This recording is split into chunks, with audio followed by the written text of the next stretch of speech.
Hello दोस्तों, स्वागत है आपका मेरे यूट्यूब चैनल पे। दोस्तों, अगर आपको वीडियो पसंद आए तो please like, share and subscribe ज़रूर करिए।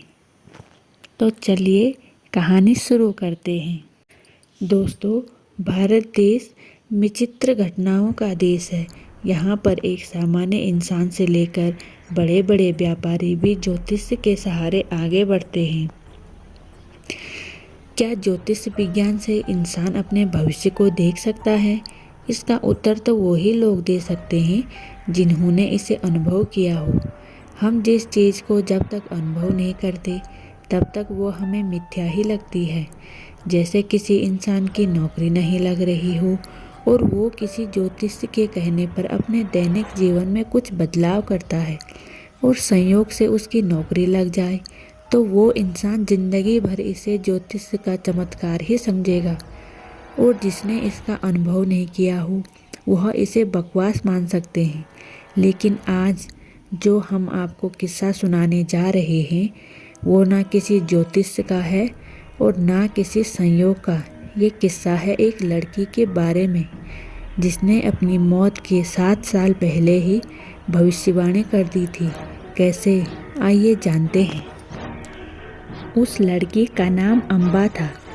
वो बचपन से ही बहुत होशियार थी। इस लड़की के बारे में आपको इंटरनेट पर कहीं पर भी सही जानकारी नहीं मिलेगी। अम्बा ने अपने पिता को 1 नवंबर 1995 को 14 साल की उम्र में एक कविता गिफ्ट में दी थी और यही गिफ्ट हमारी इस कहानी का रहस्य है।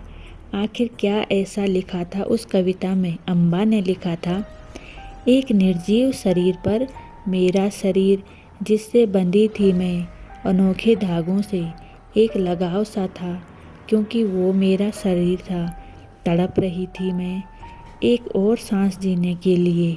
झूम उठी मैं अपनी आज़ादी से। मैं उड़ी चली एक नई उड़ान भरने, दिल में एक आस लिए थी।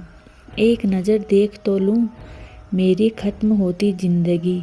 मेरा शरीर जो छलनी होकर पड़ा था, खून से लथपथ यादें 21 साल की, विदाई इस शरीर की, सारे बह गई इस मान से।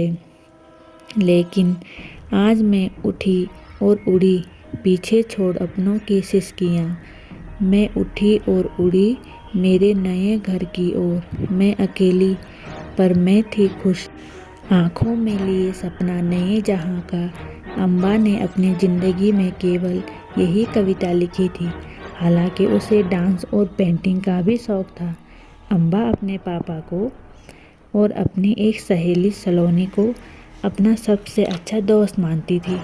धीरे धीरे अम्बा 21 साल की हो गई।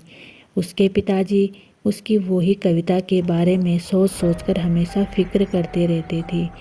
एक दिन सलोनी देर रात घर नहीं पहुंची तो पिताजी बहुत घबरा गए। लेकिन कहते हैं ना, होने को कोई टाल नहीं सकता। 19 नवंबर 2001 को अम्बा की ज़िंदगी में वही मोड़ आ गया और उसके हाथों से लिखी वही कविता, वही आखिरी सच। उसकी गाड़ी उस रात अंधेरे में भटकने से खाई में गिर गई और वो ही उन्हीं कविता के पन्नों के जरिए अपने नए घर में पहुंच गई। उसके पिताजी को फ़ोन के जरिए अम्बा की मौत की खबर के बारे में पता चला और जिसका उन्हें डर था वही मंजर उनके सामने खड़ा था। उसके पिताजी से मीडिया वालों ने इस बारे में पूछा तो उन्होंने ये सारा सच बताया और कहा, मैं भी एक दिन उसके नए घर में जाकर उसके साथ कुछ पल बिताऊंगा। कविता लिखते टाइम क्या अम्बा जानती थी कि वो मरने वाली है, या किसी ताकत ने उसका हाथ पकड़कर उससे ये सब लिखवाया था? और हुआ भी बिल्कुल वैसे ही जैसे उसने लिखा था।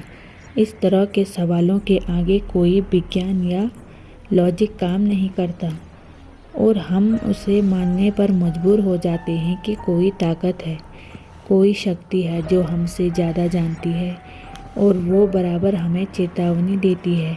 बस हम नहीं समझ पाते उन इशारों को और वो बराबर हमें चेतावनी देती है। बस हम नहीं समझ पाते उन इशारों को।